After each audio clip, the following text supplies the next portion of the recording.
We moved from kissing the walls to a big open space. Kind of awkward.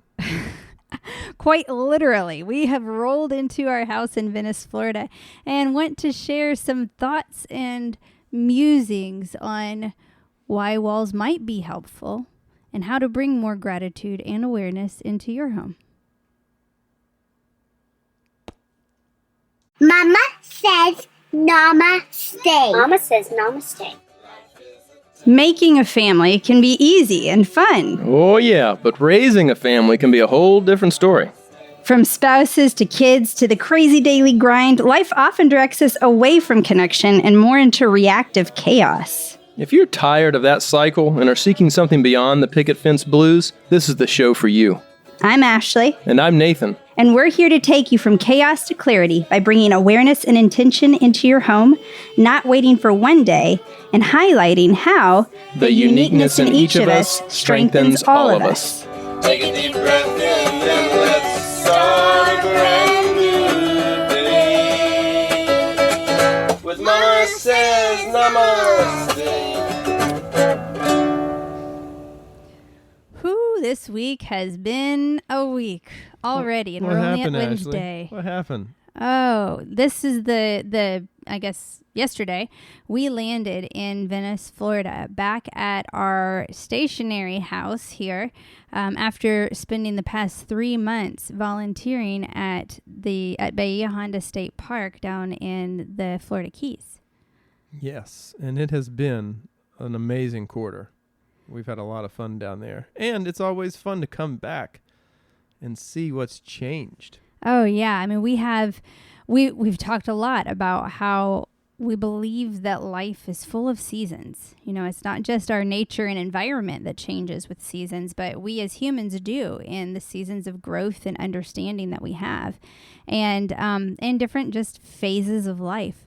And we have often planned our life in 90-day increments, not meaning that we don't prepare for the future and are not good stewards of our money or anything like that, but simply looking at 90-day windows of time to really look at what are we going to tackle within these 90 days that then helps us for any long-term goals or anything else that we have. And so the past 90 days have been spent being camp hosts and volunteering down at the state park and living in our fifth wheel. And we've loved it. I mean, this is our second year to volunteer down in the Keys. Yep. And it's been, it's grown every year on me a little bit. When I first went down to the Keys, I wasn't that thrilled with it. Now, granted, we also Irma went in the heat of July. Well, yeah.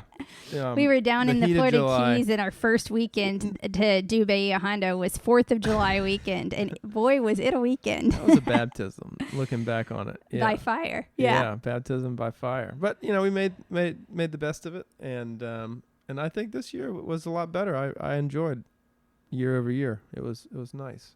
Well, it's always a matter of kind of fleshing out new routines and the ways things are, how to fit into, a community that's already been going. And then you come in and with doing the volunteering and the camp hosting that we do, a lot of them, they are on rotations every month. There are new volunteers that are coming through. And so dynamics change and energies change. Energies change. We've gotten to know people that are there that have been there for a long time. We have rangers that have been there for 20 plus years, and we also get to meet new people as they roll through even every month with different volunteers.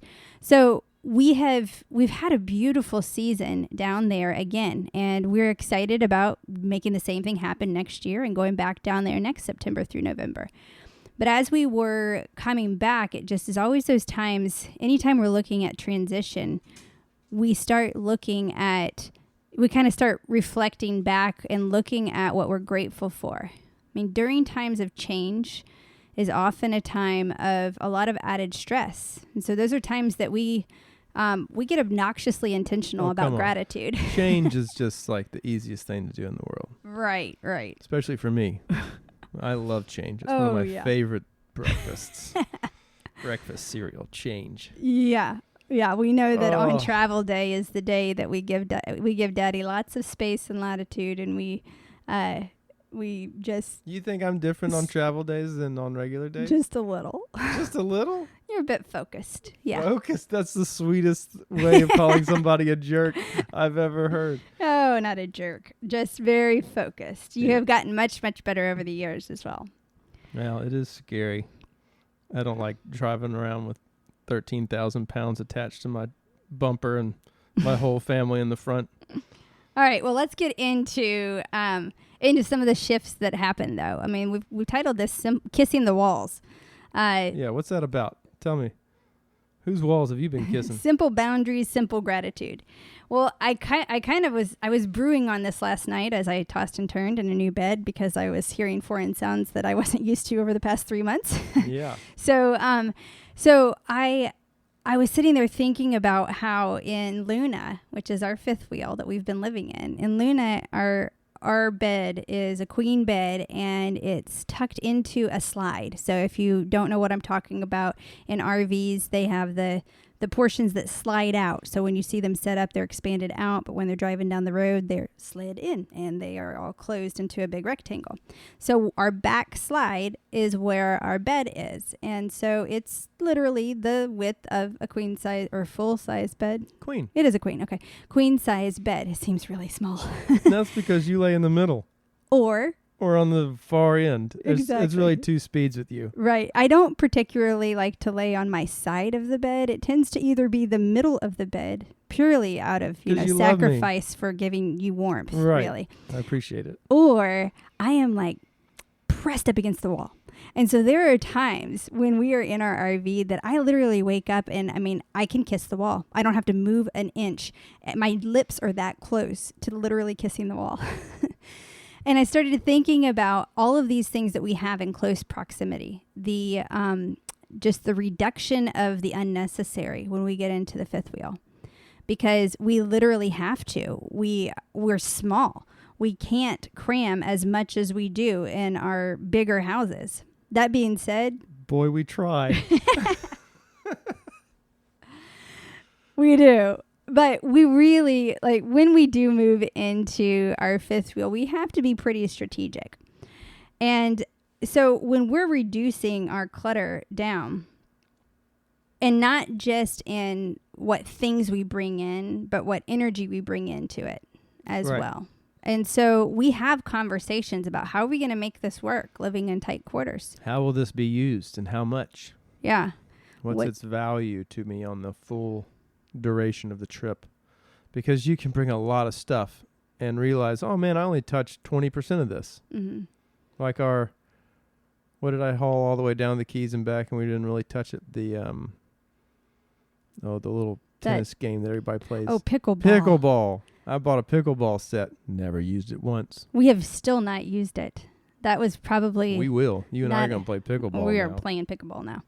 So anyway, we had to be strategic about what we bring in, and it helped. It just kind of made me think about the walls we do create that aren't necessarily a bad thing. You know, when we think about building a wall, we often think about that being something that we do out of pain or fear, and we're shutting things out. But what if that wall is shutting out what is unhealthy? What if it is the opposite of that and it's a wall of protection? When we've talked in the past, we've done some episodes on bathtub of boundaries with an ocean of love. I've used this concept a lot to help parents to understand the importance of setting clear guidelines and parameters for your children. Because I mean, being a nanny and a teacher and a babysitter and all of these different things growing up, I got to see a lot of kids with a lot of different parenting styles. And what I saw were the most reckless ones were oftentimes either that extreme control, or oftentimes what I saw was the ones where they didn't have any control. And so the children were constantly pushing up against anything to find a boundary.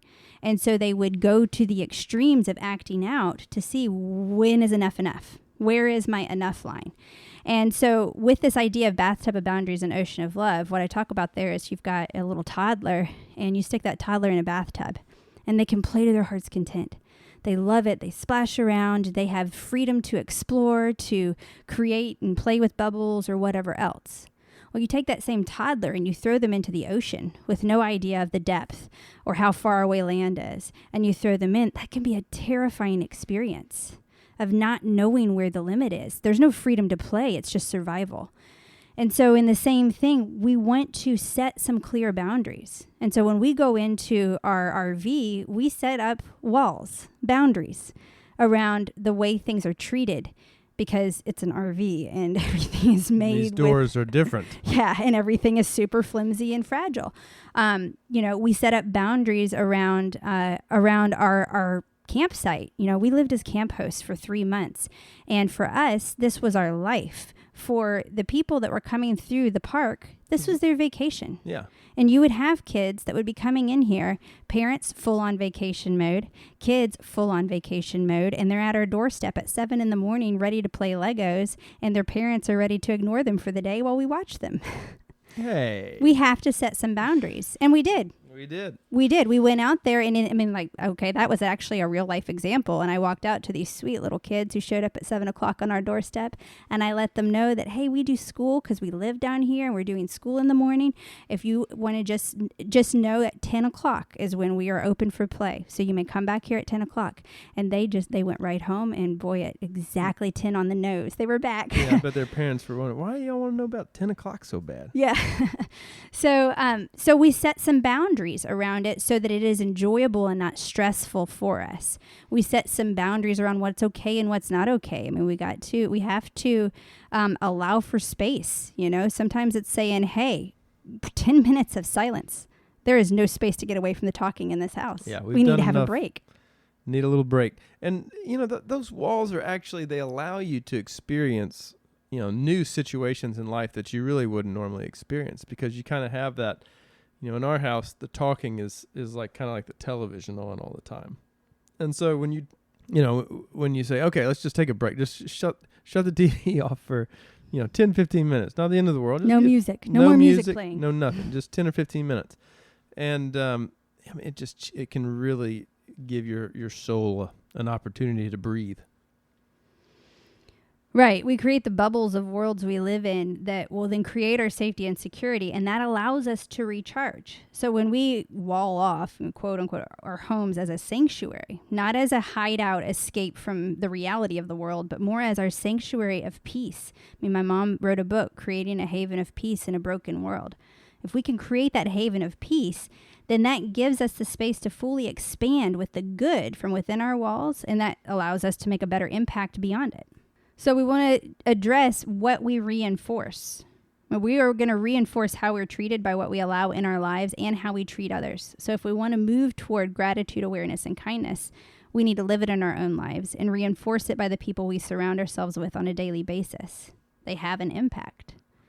So we got selective on what things we wanted to reinforce in our world, from the entertainment we chose. Yep. To the way we were spending our time.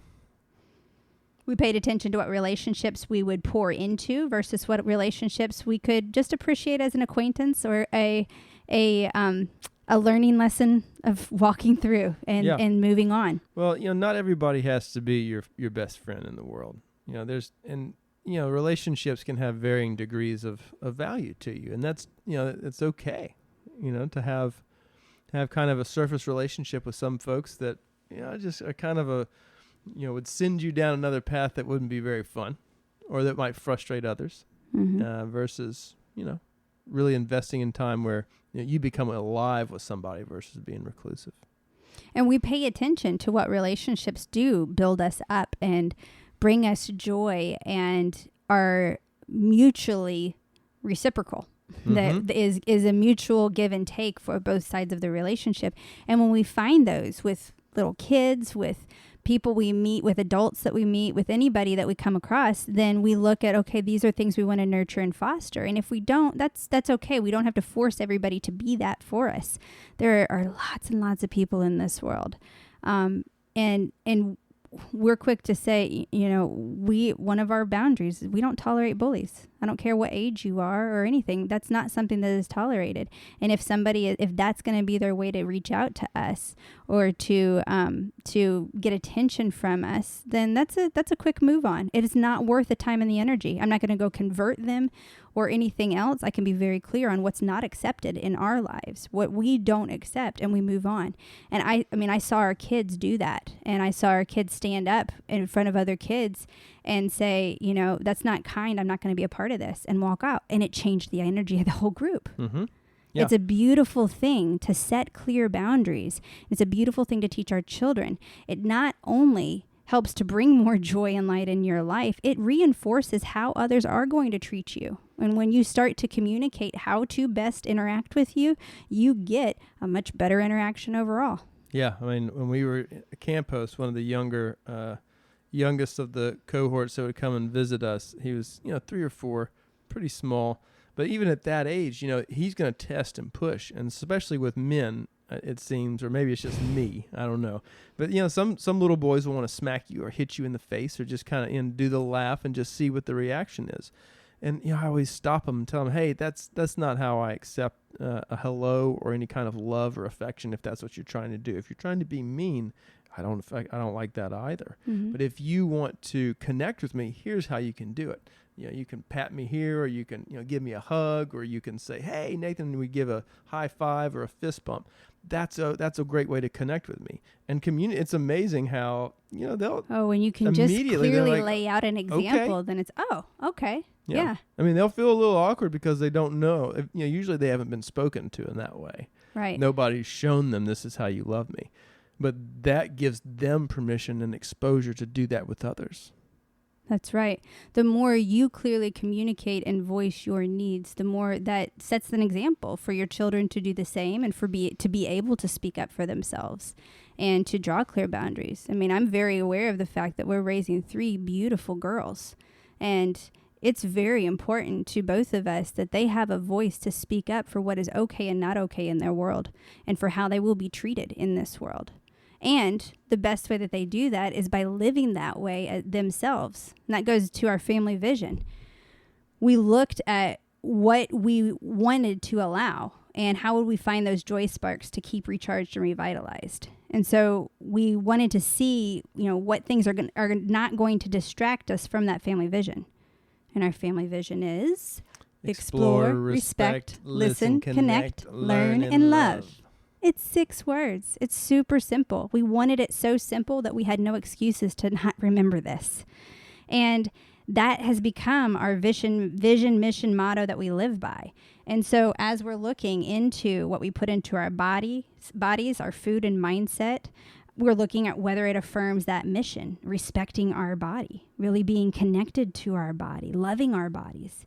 We look at how we interact with the rest of the world, with nature and with people. And again, how can we affirm that mission? So when it comes to kissing the walls, the first thing is recognizing and appreciating the boundaries that we set for the positive, not for the shutting everyone out of our lives, but for opening that door even wider because of how well we are recharged and the light that comes from within because we've taken care of ourselves. And I believe a huge aspect of that is what we focused on last week, and that's gratitude.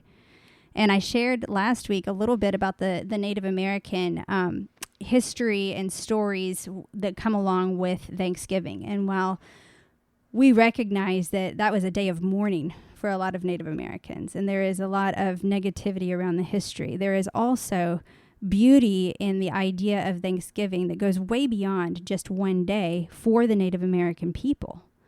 So this is a little piece from What Does Thanksgiving Mean to Native Americans from nativehope.org. And it says, the idea of giving thanks is central to Native heritage and culture. And in this way, Thanksgiving is simply a chance to appreciate the good things of life, like family, community, and the riches of the land. Long before settlers arrived, Native tribes were celebrating the autumn harvest and the gift of Mother Earth's abundance. Native American spirituality, both traditionally and today, emphasizes gratitude for creation, care for the environment, and recognition of the human need for communion with nature and others. And I agree wholeheartedly. I want to focus on those same things. And so, living in that tiny space, was a way for me, as I'm literally kissing the wall at night, to lie there with you and think about how grateful we were about this tiny little home on wheels that took us all over the country. Yeah. I mean, there's a saying that if you only pray thank you, then that's enough. If you're showing gratitude, then that's enough. And I try to do that on the daily, of just being so thankful that I'm here and that I've learned the lessons that I have and the time that I have, and I look forward to the time that I have in the future and the lessons that I'll learn there. But just being grateful for your situation and and how you got to here. What did I see that you were showing me that if you look at your ancestors, you have over 400 people. Over 4,000. 4,000 people. You went back 8 generations, and you have over 4,000 ancestors through 8 generations that would take it to bring you to here. You to here, yeah. And that's 4,000 love stories, stories of loss, stories of overcoming. It's just amazing what we have to be grateful for. And how easy it is to forget it too. Yes. It's one of those subtle little things. And, I think gratitude is kind of, it's a subtle feeling, because it's something that takes you having silence in your life to be able to make space for it. You're so right. We have to first sit with it and be aware of it before we can be thankful for it. And how often do we rush through and not have that opportunity to sit with it? Yeah. Or just with the ones around that we love, while your face is kissing the wall and you think, I'm so glad that I'm with Nathan here. Yeah. I'll roll over and keep him warm in the middle of the bed. Exactly. Yeah. And so while we were at Bahia Honda, there were times where we were working. So we're on shift, we're on duty, but there wasn't anything really to do because we finished it all and it was a slow day. And we're always working, always working. Well, we would look around and we would explore, and it prompted such amazing experiences. I mean, I can't count how many times we would delight in something we would find or discover and share it with patrons that were visiting and show them something they had walked by 1,000 times before and never seen. Pointing out the Miami blue butterflies, the endangered butterflies that are the size of your pinky nail that flit and flutter around the knicker bean there. And they're beautiful and they're minuscule and they're endangered, and there's so much focus on them for those that know. Mm-hmm. And others would pass by and never, ever have any idea. Well, it's amazing how you won't see it. It's not something that you see unless you stop for a minute and look. You have to stop for at least 60 seconds and look, and then you'll see that the bushes are absolutely alive with all these tiny little blue butterflies. Yeah. But you can walk right up that road focusing on getting to the top of that bridge and have zero clue that you just passed an endangered species and that you're in one of 3 spots that they actually exist in the entire world. It is crazy. I posted a picture on Instagram, and I share these on our blog that goes along with this week's episode. And I posted a picture of a little crab that is also smaller than your pinky nail. And we thought they were little spiders, and then just, look down on the ground and see that the sand was crawling with these just tiny, tiny little baby crabs. It was the coolest thing for us to watch. And I posted it, and I got all these comments on Facebook of people, oh my gosh, that's so crazy. I've never seen one so small. And it just reminded me of, I never did either until I really stopped and I looked at a little square inch of land. It looks like a fleck of grass. And how amazing it was and what little things there were. But that's a great practice, is to just stop and sit and look at a square foot of dirt at your feet and just see what you discover. You'd be amazed at what goes marching by you that you're unaware of. Yeah. And then when we came back, we were laughing about the things that we showed gratitude for. Some of the things were coming back into our house in Venice, and we have terrazzo floors, which basically is concrete floor. So we have concrete floors. You cannot get more solid than these concrete floors we have. And we have been living in an RV where bouncy one floors. step across the whole thing or one move on the bed and everybody feels it and the whole thing shakes. And so we come in here and all of us are like, oh, we got solid floors again, Mm-hmm. What little things. We were on no sewer For 3 months, we lived on no sewer. And that meant that there were, even though we have a bathroom in our rig, it wasn't that we used it very often. It was running to the bathhouse. 2 blocks to the bathhouse. Right. And so running back and forth, I'm so grateful for a nice big shower where I light a candle and I don't wear my flip-flops into it. Nobody else goes to unless we invite them. Right. I don't have to get dressed when I come out of it. I walk straight into a bedroom. Oh, those little things, you don't realize how wonderful it is until you come out of it, and then you can recognize. And so sometimes it's just bringing that awareness to it. So look at what is a reality around you. Can you identify even basic things that you might have taken for granted that you're grateful for having in your life? Hot water on tap. Yeah, hot water that heat or cooking in your kitchen where it doesn't heat up your whole entire house. There you go. Sweatless cooking. Yeah, cooking in July in the Keys is really, really difficult when you're in a little fifth wheel.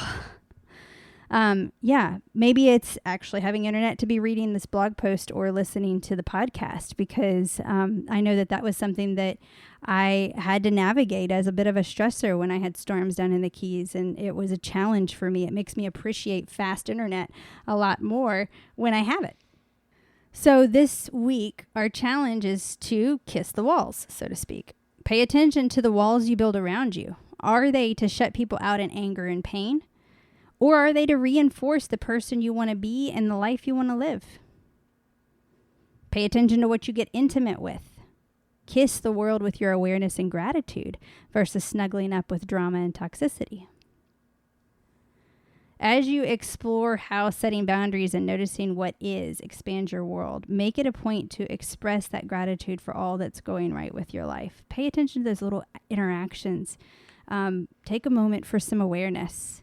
I use the Calm app. We do that a lot with the family, and they've got so many just short little meditations, and we've started pulling those out more and more, and I so appreciate them. I can justify, like, I've got 7 minutes. I can just sit here for 7 minutes or 10 minutes. You know, there are these daily calms that are all under 10 minutes, and I sit there, and just that practice of just stopping for a minute just helps me to recenter when I have a tendency to go.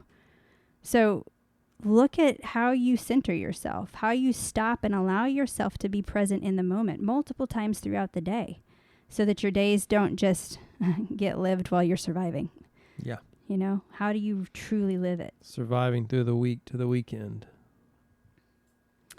Our world is full of things outside our control, and we can be tossed around as a victim of circumstance, or we can look at the reality of what is and what we want to create. The more we know that within ourselves and reinforce it in our experiences with others, the more we can celebrate how the uniqueness in each of us strengthens all of us. Namaste. 2, 3. Up with the rising sun, already on the run. Mama says namaste.